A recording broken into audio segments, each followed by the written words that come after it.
Hello friends, स्वागत है आपका एक बार फिर से आपके अपने लीगल चैनल में। आज की इस वीडियो में हम बात करेंगे मेंटेनेंस केस की, चाहे वो किसी भी एक्ट और किसी भी सेक्शन में दर्ज किया गया हो। कई बार कुछ ऐसे जजमेंट आ जाते हैं जिसको हम अपने फेवर में या अपने अगेंस्ट समझने लगते हैं, लेकिन कई बार ऐसी जो रूलिंग्स होती हैं वो दोनों पक्षकारों पर लागू होती हैं, भले ही वो जजमेंट किसी एक पक्षकार को लाभ दिखा रहा हो। तो ये हमारी गलतफहमी होती है कि जजमेंट आ गया तो इससे पति को लाभ मिलेगा या पत्नी को लाभ मिलेगा। ऐसा नहीं है। ठीक है, उस मामले में पति को लाभ मिल रहा है, लेकिन ओवरऑल बाकी के सिनेरियोज में उससे पत्नी को भी लाभ मिल सकता है, या इस सिनेरियो में पति को हानि हो रही है, बाकी सिनेरियो में दूसरे पक्ष को भी हानि हो सकती है।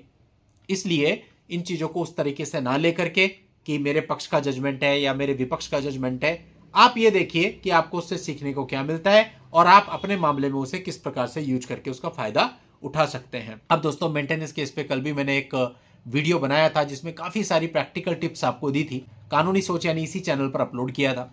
अब उसी कड़ी में आप समझिए कि जब मेंटेनेंस का केस होता है उस समय पे आपको अपना एसेट्स और लायबिलिटी का एफिडेविट देना होता है।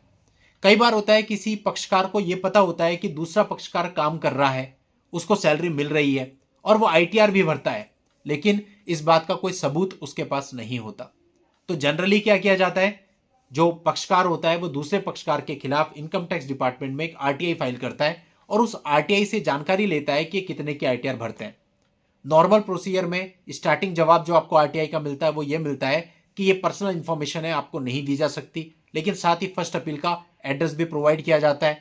व्यक्ति जब फर्स्ट अपील फाइल करता है तो वहां से उसको इतनी जानकारी मिल जाती है कि इस व्यक्ति ने किस साल में कितने का आईटीआर भरा था। ये प्रैक्टिकली ऐसा बहुत सारे हमारे केसेज में हुआ है। अब दोस्तों, पति या फिर पत्नी जिसको पता है कि दूसरा पक्षकार काम कर रहा है, आईटीआर भर रहा है, लेकिन उसने वो आईटीआर यहां शो नहीं करी है, यही रास्ता अपनाते हैं। अब यहां पर एक मामला आया जहां पर पत्नी ने सेम किया। पति की इनकम को निकालने के लिए, आईटीआर को निकालने के लिए उसने इनकम टैक्स डिपार्टमेंट में एक आरटीआई लगा दी। अब दोस्तों, दिल्ली हाईकोर्ट का यह जजमेंट है। यहां पर दिल्ली हाईकोर्ट ने यह कहा, income tax details of a husband can not be disclosed under the right to information act 2005 in relation to the matrimonial disputes with the wife. यानी कि जो पत्नी है वो आरटीआई के थ्रू अब पति की इनकम टैक्स रिटर्न्स की जानकारी नहीं ले सकती, क्योंकि ये मैट्रिमोनियल डिस्प्यूट से संबंधित है और व्यक्तिगत जानकारी है। आगे कोर्ट ने कहा, this information does not fall under the exception of larger public interest. यानी कहने का मतलब है कि जो आरटीआई से जानकारी मांगी जाती है वो लार्जर पब्लिक इंटरेस्ट से संबंधित होनी चाहिए, लेकिन यहां कोई पब्लिक इंटरेस्ट नहीं है लार्जर। ये तो आप व्यक्तिगत जानकारी अपने व्यक्तिगत लाभ के लिए मांग रहे हैं, तो ये नहीं दी जानी चाहिए। यानी जजमेंट के बाद हो सकता है कि जजमेंट का हवाला लेते हुए इनकम टैक्स डिपार्टमेंट आपको इस प्रकार की रिटर्न्स देने से मना कर दे। साथ ही कोर्ट ने कहा कि भैया अगर ऐसा कुछ है तो आप कोर्ट में एप्लीकेशन लगाइए, कोर्ट आदेश करेगा, कोर्ट मंगवाएगा। यानी अब एक ही रास्ता रह गया कि यदि आपको पता है कि वो इनकम टैक्स रिटर्न फाइल करता है या करती है, तो आप उसके लिए एप्लीकेशन कोर्ट में लगाएंगे कि साहब ये इनका पैन कार्ड नंबर है, ये इनका आधार कार्ड नंबर है, ये आईटीआर फाइल करते हैं लेकिन ये छुपा रहे हैं, इनके आईटीआर को मंगाया जाए, क्योंकि according to supreme court guidelines particular period की आईटीआर अपने एसेट और लायबिलिटी एफिडेविट के साथ देनी होती है, जो कि इन्होंने जानबूझ करके नहीं दी है। फिर कोर्ट ऑर्डर करेगा और मंगाएगा। यानी ये एक रास्ता बच जाता है। बाकी खुद से आईटीआर निकलवानी किसी पार्टी की, यहां पर कोर्ट ने मना कर दिया।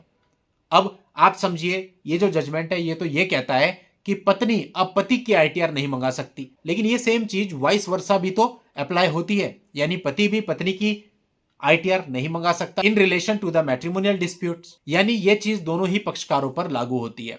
तो अब यहां पर निष्कर्ष ये निकलता है कि यदि आप भी इस चीज पर रिलाय कर रहे थे अभी तक, आरटीआई से इनकम टैक्स रिटर्न निकाल लूंगा, तो आप इस पर ज्यादा रिलाय मत कीजिए, क्योंकि हो सकता है कि आपको इनकम टैक्स रिटर्न अब मिले ही ना, और इसके लिए आपको कोर्ट को कहना पड़े। इसलिए जो बाकी के टूल्स आपके पास है, बाकी के साधन आपके पास है अपने पार्टनर की इनकम को शो करने के लिए, उन पर भी फोकस कीजिए, केवल आईटीआर के भरोसे पर मत बैठिए। इस पूरे मामले का लिंक आपको इस वीडियो के नीचे डिस्क्रिप्शन में मिल जाएगा, वहां जाके आप इस पूरे मामले की जानकारी ले सकते हैं।